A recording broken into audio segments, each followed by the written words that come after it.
Hey guys, welcome you all on educator Shiksha. तो हम लोगों ने लास्ट लेक्चर में पढ़ा था रिफ्रैक्शन थ्रू स्फेरिकल सरफेस, और वो भी कॉनकेव जो स्फेरिकल सरफेस थी उसके लिए जो फॉर्मूला था उसको हम लोगों ने डिराइव करा था। ठीक, फॉर्मूला आप सबने डिराइव कर लिया होगा, अपने आप से भी किया होगा और आसानी से समझ में भी आ गया होगा। अब हम लोग आगे बढ़ते हैं स्फेरिकल सरफेस के ही थ्रू जो कॉन्वेक्स सरफेस होती है उसके थ्रू कैसे फॉर्मूला डिराइव करते हैं उसके बारे में भी समझ लेते हैं। ठीक, तो अगर आपका कोई कमेंट हो, कुछ आप सुझाव देना चाहते हो, कोई आप सजेशन देना चाहते हो, तो आप अपना कमेंट बॉक्स में छोड़ सकते हो। ठीक, अब हमने कॉन्केव के लिए बना लिया था, अब कॉन्वेक्स के लिए देखो डायग्राम आपका एकदम वैसा ही बनेगा, बस आपको डायग्राम समझा देंगे हम कायदे से एकदम बढ़िया से, और आपका काम क्या है कि उसका डेरिवेशन जो है वो आप अपने आप से करोगे। ठीक, तो डायग्राम पहले आप देख लो, समझ लो, फिर डिराइव अपने आप से कर लेना। ये आपके पास कोई एक कॉन्वेक्स सरफेस है, और कैसी है ये आपके पास स्फेरिकल सरफेस है कॉन्वेक्स। किसी की कोई समस्या नहीं होनी चाहिए इसमें भी। फिर से वही बात कि एक प्रिंसिपल एक्सिस हमारे पास होनी चाहिए, तो हमारे पास एक प्रिंसिपल एक्सिस है जो कि पोल से पास होते हुए निकल जाएगी, है ना, और ये आपके पास है एक्स एक्सिस। किसी को कोई समस्या नहीं होनी चाहिए, यही हमारे पास प्रिंसिपल एक्सिस है, और ये पॉइंट हमारा हो गया पोल। ठीक, इधर का रिफ्रैक्टिव इंडेक्स है n1 और इधर का रिफ्रैक्टिव इंडेक्स है n2, सब कुछ सेम, कोई समस्या नहीं। अब अगर आप देखो तो आपकी जो सरफेस है वो है कॉन्वेक्स, और कॉन्वेक्स होने के नाते जो इसका सेंटर आएगा वो कहीं इधर की तरफ आएगा, इस साइड की तरफ, राइट हैंड साइड। तो सेंटर आप कहीं इधर मार्क कर लो कि ये वही मान लिया हमने, यहाँ पे इसका सेंटर है C, और इस पोल से लेके इस सेंटर तक की जो डिस्टेंस है इसको हम लोग बोलते हैं R, रेडियस। कोई समस्या नहीं होनी चाहिए। अब फिर से वही काम कि आप एक काम करो, यहां से एक नॉर्मल ड्रॉ कर लो। तो हमने क्या किया, यहां से एक नॉर्मल ड्रॉ कर लिया, नॉर्मल थोड़ा सा ज़्यादा ही पास बन गया। चलो अच्छा, थोड़ा सा दूर बनाओ ताकि डायग्राम थोड़ा सा साफ दिखेगा। ठीक, तो ये आपने एक नॉर्मल ड्रॉ कर दिया इसका, ये क्या है, ये नॉर्मल है, और इस सरफेस यहाँ पे ये 90 डिग्री का एंगल बना रहा है। ठीक, अब आगे देखते हैं, यहां तक का किसी को कोई समस्या नहीं होनी चाहिए। ये है हमारे पास एक पॉइंट O जहां पे हमारा रखा हुआ है ऑब्जेक्ट, और आपको पता है कि जो पॉइंट O है जहां से लेके इस पोल तक की जो डिस्टेंस होती है इसको हम लोग क्या बोलते हैं, U बोल देते हैं। किसी को कोई समस्या नहीं होनी चाहिए यहां तक। अब इस ऑब्जेक्ट से एक रे निकलेगी और ये कहां जाके टकराएगी, इस पॉइंट पे टकराई। और अब फिर से वही कहानी कि टकराने के बाद या तो ये टुवर्ड्स द नॉर्मल शिफ्ट होगी या तो away from the normal shift होगी। ठीक, और ये रे जब यहाँ पे टकराएगी तो इसका कुछ इंसिडेंट रे और नॉर्मल के बीच के कुछ एंगल भी बनेगा। कितना बनेगा, ये बन गया आपका I, एंगल ऑफ इंसिडेंट। और फिर आप इस रे को थोड़ा सा आगे निकाल लो, अवे फ्रॉम द या टुवर्ड्स द नॉर्मल, जैसे भी आपको शिफ्ट करना है। जब ये लाइन आपकी आगे निकलेगी दूसरे मीडियम में तो इसको आप डॉटेड पीछे बढ़ाओगे, और जहां पे ये प्रिंसिपल एक्सिस को कट करेगी वहीं पे क्या बन गया, इमेज। और ये जो डिस्टेंस हो जाएगी यहां से लेके यहां तक, ये बन जाएगी आपके पास क्या, V। यहां तक किसी को कोई समस्या नहीं होनी चाहिए। अब ध्यान देना, नॉर्मल आपके पास ये था, ये वाली लाइन। ठीक, ये आपके पास एक I, और ये क्या बनेगा आपके पास, इतना बड़ा वाला, ये बनेगा आपका R। बात क्लियर, I और R कंफ्यूज मत करना, क्योंकि ये है आपकी रिफ्लेक्टेड रे और ये है आपका नॉर्मल, है ना, और ये थी आपकी इंसिडेंट रे और ये था आपका नॉर्मल। तो इंसिडेंट रे और नॉर्मल के बीच का एंगल ऑफ इंसिडेंट, और रिफ्लेक्टेड रे और नॉर्मल के बीच का एंगल ऑफ रिफ्लेक्शन। बात क्लियर, और ये कितना हो जाएगा, R के बराबर हो जाएगा। बाकी की कहानी सब कुछ वही है। चाहो तो आप यहां से एक परपेंडिकुलर ड्रॉ कर लो, जैसे हम लोगों ने पिछली बार भी ड्रॉ किया था। इसको आप M मान लो और इस परपेंडिकुलर की हाइट आप कैपिटल एच या स्मॉल एच जो भी आपका मानने का मतलब मान लो। ठीक, सारी समस्याएं दूर। ये एंगल आपके पास अल्फा है एज इट इज जैसे पुराना था, ये आपके पास बीटा है एज इट इज जैसे पुराना था, ये आपके पास गामा है एज इट इज जैसे आपके पास पुराना था। किसी को कोई समस्या नहीं होनी चाहिए। अब अगर थोड़ा सा और भी देखोगे तो बन गया कहानी, आगे ज़्यादा सोचने की जरूरत नहीं। अब आप देखो तो आपको फिर से यहाँ पे मिलेगा वही कहानी। अगर आप एक बार O इस पॉइंट को मान लेते हैं ए, तो O A और C ये ट्रायंगल देखो बड़ा सा, कहाँ से O से चले A पे गए और C पे आ गए। आप सबने देख लिया होगा O A और C, तो O पे जो एंगल बन रहा था ये अल्फा बन रहा था, C पे जो बन रहा है वो गामा बन रहा है, और यहाँ पे A पे जो एंगल बन रहा है, तो A पे तो बहुत सारे एंगल बन रहे हैं, लेकिन हमारा काम है इस वाले एंगल को देखना। ये आपका है I है, तो डायरेक्टली देखो आप जैसे एक्सटीरियर एंगल थ्योरम लगाओगे तो आपको मिल जाएगा I is equal to alpha plus gamma, मिल जाएगा। उसी तरीके से अब R ढूंढो, R कहाँ पे मिलेगा? R अगर आपको ढूंढना है तो ये रहा आपका R, और ये ट्रायंगल आप पकड़ो,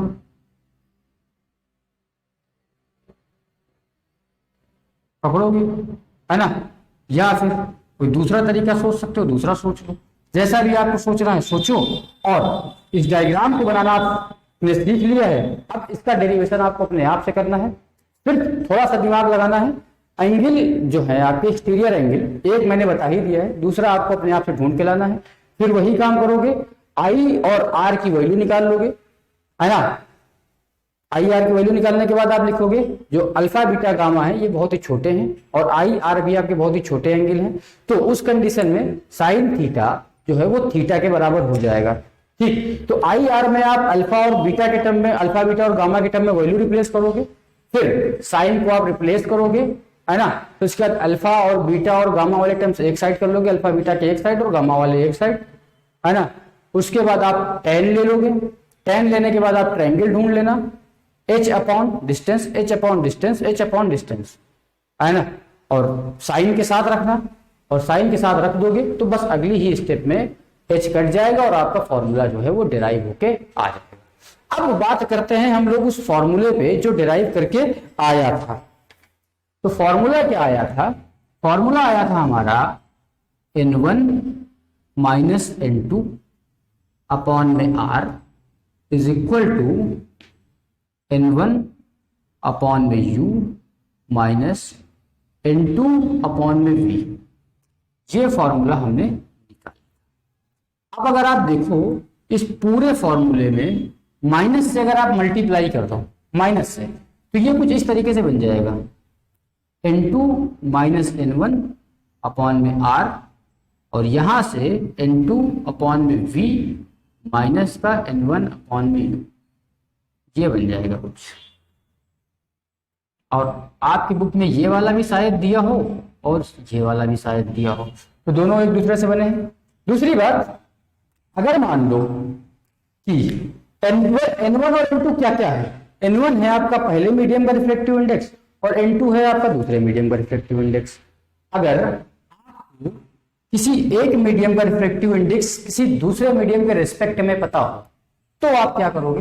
मैं इस डायग्राम को रफ करता हूं और आप लोग ये डायग्राम समझ लो, नहीं समझ में आया है तो दोबारा से वीडियो रिवाइंड करके देख लो, ठीक। और फिर इस फॉर्मूले पे हम लोग चर्चा करते हैं इसका क्या यूज है, क्योंकि इस पे बहुत सारे न्यूमेरिकल्स आते हैं।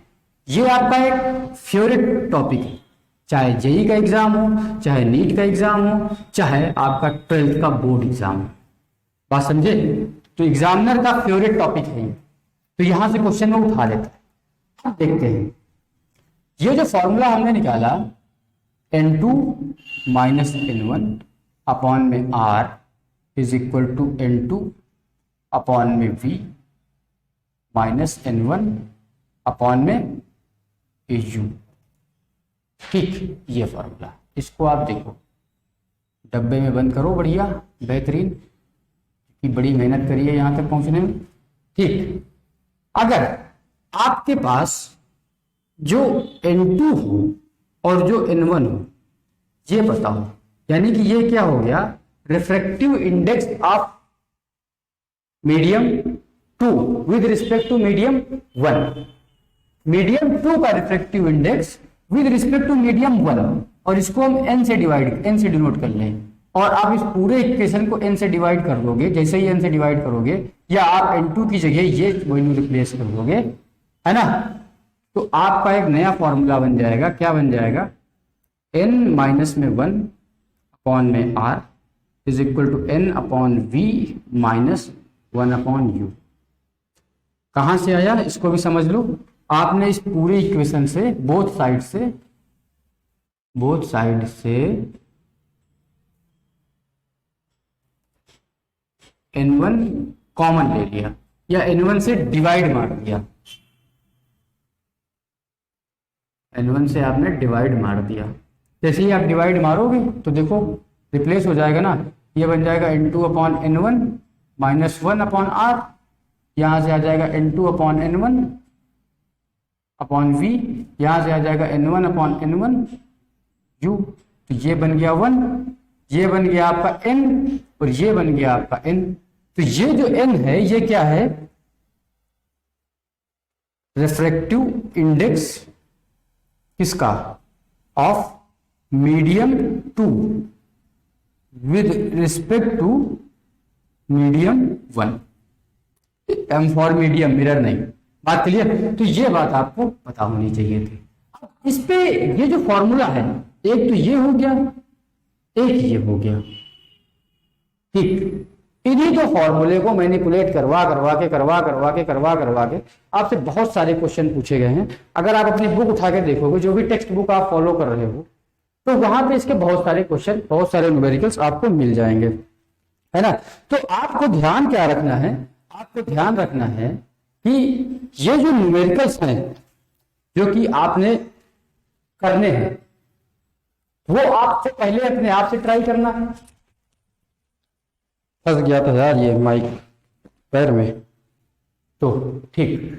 तो न्यूमेरिकल पहले आपको आप अपने आप से ट्राई करना है, ठीक। दूसरी बात, न्यूमेरिकल्स के लिए मैं एक अलग से वीडियो बना दूंगा जिसमें सिर्फ और सिर्फ इसी फॉर्मूले से जितने भी न्यूमेरिकल्स आए हुए हैं, चाहे वो आपका बोर्ड एग्जाम आया हुआ हो या फिर आपका नीट में आया हुआ हो या आपका जेई में आया हुआ हो, और उस वीडियो को बना के अपलोड कर दिया जाएगा। तो आप क्या करोगे, उसमें क्वेश्चन भी होगा और उसका सोल्यूशन भी प्रॉपरली कराया जाएगा और समझाया भी जाएगा किस तरीके से हमने फॉर्मूला यूज किया।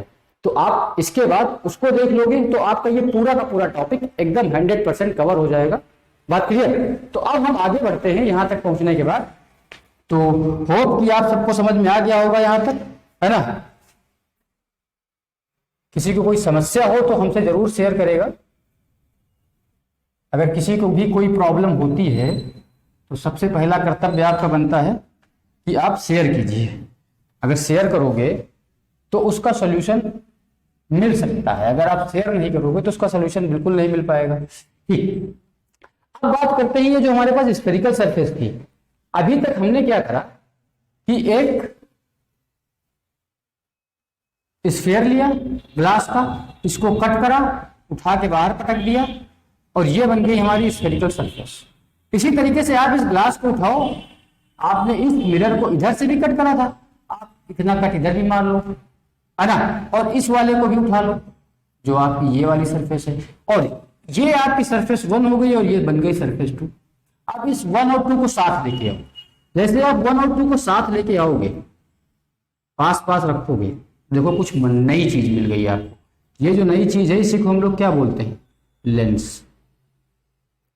बात क्लियर। तो पहली बात आपको ये होना चाहिए कि जो लेंस है ये दो स्फेरिकल सरफेसेस का कॉम्बिनेशन है ना। कम से कम दो स्फेरिकल सरफेस हो, या फिर ये भी पॉसिबिलिटी थी कि आपने इस लेंस का ये वाला सरफेस उठा लिया और इधर आपने दूसरा वो ना लाके एक प्लेन मिरर लगा दिया, तब भी ये लेंस बन जाएगा, तब भी ये लेंस बन सकता है। लेकिन ध्यान देने वाली बात यह है कि लेंस में दो सरफेस होती है। पहली बात तो या तो वो कॉन्वेक्स हो सकती है दोनों, या दोनों कॉन्केव भी हो सकती है। कॉन्केव अगर जोड़ोगे तो कैसे जोड़ोगे भाई, इस वाला ये वाला था, अब दूसरा वाला ये उठाते और इसी के बगल में रख देते, ऐसे बन गया। देखो दोनों सरफेस कॉन्केव हो गई और ये भी आपके पास एक लेंस बन गया। ये कैसा होता है, कॉन्केव लेंस होता है। किसी को कोई समस्या? ठीक, तो जो आपके पास लेंस है इसमें दो सरफेस आएंगे, कौन कौन सी हो सकती हैं? एक कॉन्वेक्स हो सकती है, दूसरी प्लेन हो सकती है। एक कॉन्केव हो सकती है, दूसरी प्लेन हो सकती है। एक कॉन्वेक्स हो सकती है, दूसरी कॉन्केव हो सकती है। एक दोनों की दोनों कॉन्वेक्स हो सकती हैं, दोनों की दोनों कॉन्केव हो सकती है। तो ये जो इस तरीके से जितने भी हमने फॉर्मेट भी बता दिए, जितना पॉसिबिलिटी हो सकता है, ठीक, ये सारे के सारे क्या है, लेंस है। अगर आप बहुत पढ़ोगे टाइप ऑफ लेंसेस क्या है, सबसे पहली बात तो लेंस क्या होता है, तो आपको पता हो गया कि लेंस क्या है। लेंस आपका कॉम्बिनेशन ऑफ टू सरफेसेस, जिसमें से एक क्या होनी चाहिए आपकी, स्फेरिकल होनी चाहिए, और सेकंड वाली आपके पास स्फेरिकल भी हो सकती है, प्लेन भी हो सकती है, कोई दिक्कत की बात नहीं है। तो डिफिनेशन आप अपने आप से इसकी लिख लोगे। दूसरी बात, टाइप ऑफ लेंसेस की अगर आपसे कोई बात करे कि टाइप ऑफ लेंसेस क्या हो सकते हैं, लेंस कितने टाइप के हो सकते हैं, तो हमने क्या बताया कि आपके पास तीन सरफेस है, तीन चीजें, कौन कौन सी? एक आपके पास कौन ये है, दूसरी आपके पास ये थी, तीसरा आप एक प्लेन ले लो, तीन है। ये आपके पास एक 1 हो गई, ये आपके पास 2 हो गई, ये आपके पास 3 हो गई। अब इन तीनों से उठा उठा के बनाओ कॉम्बिनेशन, कितना बना सकते हो, जितना आप कॉम्बिनेशन बना लोगे उतने टाइप के लेंस आपको मिल जाएंगे। बना देते हैं। पहला आप जब उठाओगे बनाओगे तो एक ये ले लिया मैंने कॉन्वेक्स, इसके साथ मैंने एक प्लेन लगा दिया, बन गया एक लेंस। दूसरा हमने क्या करा, हमने एक कॉन्केव ले लिया, इसके साथ प्लेन लगा दिया, कॉन्केव ले लिया, इसके साथ देखो प्लेन लगा दिया, ये भी आपके पास एक लेंस है, ये पूरा आपके पास एक लेंस है ना, ये भी पूरा आपके पास एक लेंस है। तीसरी कहानी देख लो आप, हमने क्या करा, हमने ये और ये दोनों को एक साथ जोड़ दिया, मर्ज कर दिया, ये भी आपके पास एक लेंस है। अब इसको उठा के इसके पीछे मर्ज कर दिया, तो ये भी आपके पास एक लेंस है, ये भी बन गया।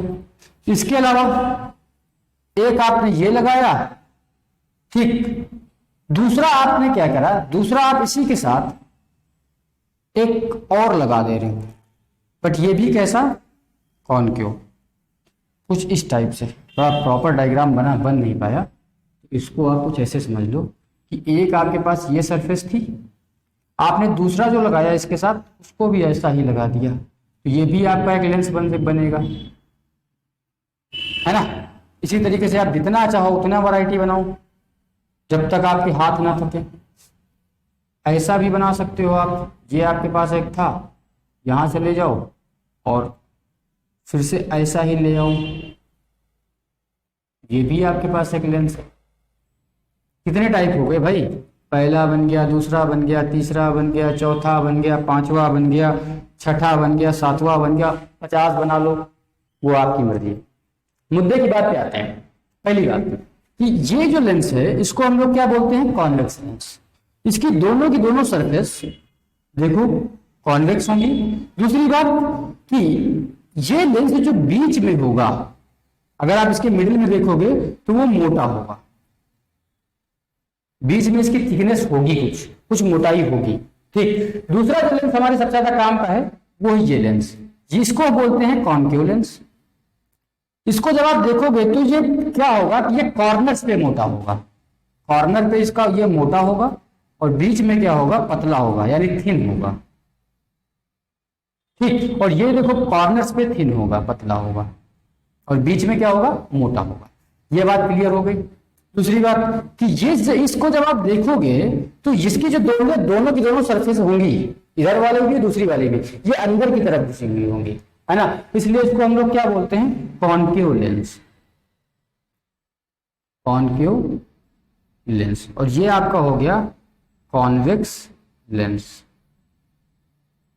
अब ऊपर आ जाते हैं, इस लेंस को देखो तो इसकी एक सरफेस कॉन्वेक्स है और दूसरी क्या है, प्लेन, तो इसको हम लोग बोलते हैं प्लेनो कॉन्वेक्स लेंस। क्या बोलेंगे, प्लेनो कॉन्वेक्स लेंस, कॉम्बिनेशन है दो लेंसेज का, बात क्लियर। इसी तरीके से ये हो गया प्लेनो कॉनकेव लेंस, क्या हो गया, प्लेनो कॉनकेव लेंस।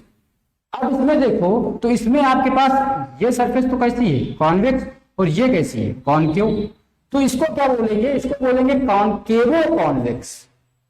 क्या बोलेंगे, कॉनकेवो कॉन्वेक्स। इसी तरीके से इसको देखोगे तो इसको बोलेंगे कॉन्वेक्सो कॉनकेव।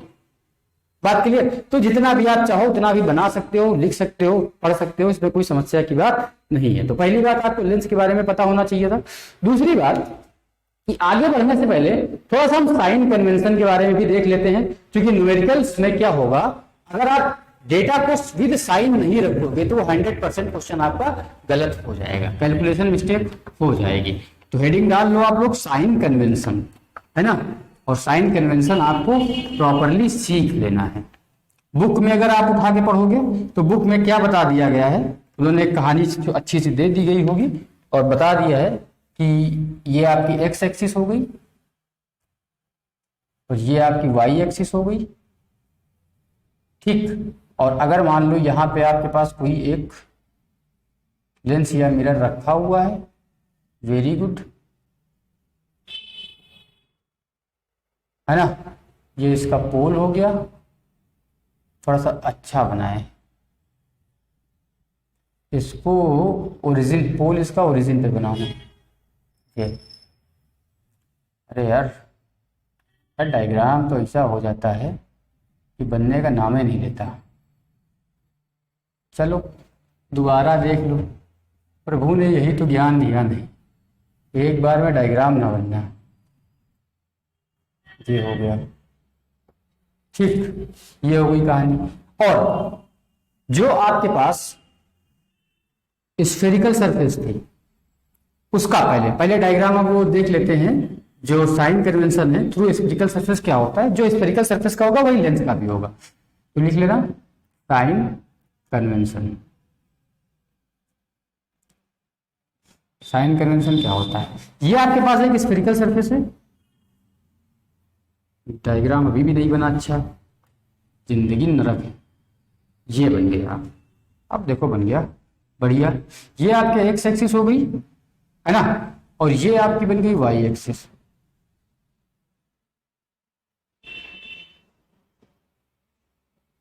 बन गई आपके समझने भर की, ठीक। और यहां पे मान लो आपके पास कोई ऑब्जेक्ट रखा हुआ है और यहां पे इसका इमेज बन रहा है, ये आपका क्या हो गया, ऑब्जेक्ट, और ये क्या हो गया आपका इमेज।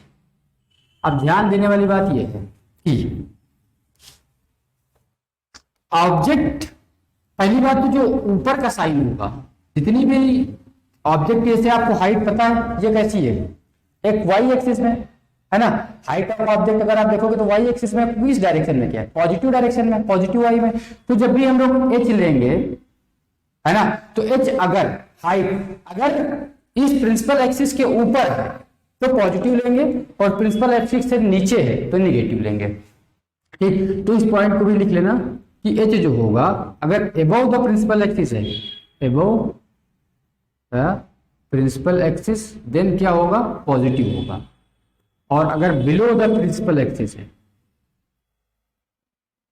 तो क्या रखना है, ये आपको निगेटिव रखना है, ठीक। दूसरी बात u और v का देख लो, r का देख लो। पहली बात तो जो आपको दिमाग में रखनी है, क्या दिमाग में रखो कि जिधर से आपकी रेज आएंगी, जिधर से रेज आएंगी और जिधर जाएंगी, तो जिधर हमारे काम वाली रेज, जिनका हमको जरूरत है, जिनसे हमारी इमेज बनती है, जिधर हमारी काम की रेज जाएंगी वो क्या होगा, पॉजिटिव, और उसके अपोजिट में क्या होगा, ऑलवेज नेगेटिव। तो अगर आप यहां पे देखो तो यहां पे हमारी काम की रेज, ये ऑब्जेक्ट है तो यहां से कुछ निकलेंगे, है ना, तो यानी कि इसके पीछे इधर इस साइड वाला पूरा का पूरा क्या हो जाएगा, पॉजिटिव, और इसके पीछे वाला सारा का सारा क्या हो जाएगा, नेगेटिव। बात क्लियर। तो अगर आप देखोगे तो ये हो गया आपका सी, ये बन गया आर। तो जब आप इस कंडीशन में वैल्यूज उठा के रखोगे तो आपको क्या मिलेगा, आर आपको कैसा रखना है, निगेटिव में। क्यों रखना है, क्योंकि जो आपके काम की रेस जा रही हैं ये उसके अपोजिट आ रहा है। ठीक इसी तरीके से u को आपको क्या रखना है, u को भी आपको निगेटिव रखना है। u भी आपका निगेटिव होगा, r भी आपका निगेटिव होगा और v देखो। अब इस केस में अगर आप इमेज देखोगे तो इमेज किधर बन रही है, जिधर हमारी रेस जा रही है उधर ही बन रही है, उसी डायरेक्शन में। तो v की वैल्यू क्या हो जाएगी, पॉजिटिव हो जाएगी। बात क्लियर। एक दो इसका एग्जाम्पल कर लेते हैं फटाक से, तो आपको आइडिया हो जाएगा। क्योंकि अगर आप याद करने के लिए बैठोगे साइन कन्वेंशन तो याद नहीं कर पाओगे, भूल जाओगे कभी ना कभी। फिर से पहले आप समझ लो क्या कॉन्सेप्ट क्या है। जिधर हमारे काम की रेस जाएंगी उधर पॉजिटिव, जिधर हमारे काम की रेस गई। मान लो ये आपके पास एक मिरर रखा हुआ है या आपके पास स्फेरिकल सरफेस रखी हुई, जो भी आपको रखना है रख लो, कोई समस्या की बात नहीं है। रख लिया, यहां से रेज है, यहाँ पे ऑब्जेक्ट रखा हुआ है, यहां से गई और ये वापस आके यहाँ पे इमेज बना दी। ठीक, ये u हो गया, इसका सेंटर ऑफ कर्वेचर मान लो r हो गया, ये v हो गया, ये u हो गया। अब आप बताओ इसके लिए क्या होगा। तो आपको पता है इसका क्या, कि इधर से हमारे काम की रेस जा रही थी तो इसके इस साइड हमको सब पॉजिटिव मिलना था, लेकिन सारी की सारी डिस्टेंस इसी साइड में है, यानी कि v भी आपका निगेटिव हो जाएगा, r भी आपका निगेटिव हो जाएगा और u भी आपका निगेटिव ही हो जाएगा, है ना। दूसरा अगर आप डायग्राम सोचो, मान लो कुछ ऐसा डायग्राम हो, ऐसा डायग्राम भी बनाया जा सकता है और ऑब्जेक्ट आपका इधर रख दिया जाए। इस बार अगर आप जो बुक में लिखा है उसके हिसाब से पढ़ोगे तो आप कंफ्यूज हो जाओगे। भाई वहां पे तो बोला गया ऑब्जेक्ट हमेशा इधर रखो, लेकिन आप इधर भी तो रख सकता है आप एग्जामिनर आपका ऑब्जेक्ट। तो आप बोलोगे सर अब इधर की सारी डिस्टेंस आपको निगेटिव लेनी है या पॉजिटिव लेनी है, तो गलत हो जाओगे। तो मान लो यहां से अगर आपकी रे आई और यहां पे टकराई, टकराने के बाद इसने इसी साइड इमेज बना दी। बात क्लियर। और ये आपको पता है कि यहां पे सेंटर ऑफ मिल जाएगा इसका, तो ये दूरी हो जाएगी r, ये हो गई आपकी v और ये हो गई आपकी u। ये भी कोई समस्या की बात नहीं। जो होशियार बच्चा है उसको समझ में आ गया होगा कि जिधर हमारे काम की रेस जाएंगी वही क्या है, पॉजिटिव, बाकी इसके पीछे वाला सब क्या है, निगेटिव। तो यानी कि अगर आप देखो तो v भी यहाँ पे क्या रखोगे, माइनस में रखोगे, i भी और r भी आपको क्या रखना है, माइनस में ही रखना है, और u भी क्या रखना है, आपको माइनस में ही रखना है। बात क्लियर। तो इस तरीके से साइन कन्वेंशन आपको याद रखना है, हमेशा के लिए दिमाग में बिठा लो। क्योंकि जो भी आपका स्फेरिकल सरफेस का साइन कन्वेंशन होता है रिफ्रैक्शन का, ये आपका मिरर के लिए भी होता है और यही इसके लिए भी होता है, लेंस के लिए भी होता है। ठीक, और फिर इसके न्यूमेरिकल्स आपको अगले वीडियो में मिलेंगे और उसके आगे हम लोग का थ्योरिकल पार्ट चलता रहेगा। तो आपका काम क्या है, पढ़िए, नोट्स बनाइए और अगर कोई भी डाउट हो तो हमसे शेयर कीजिए और अपना कमेंट जरूर करिए और वीडियो को हमारे अपने दोस्तों तक शेयर करते रहिए। तो चलता हूँ, मिलता हूँ नेक्स्ट वीडियो में।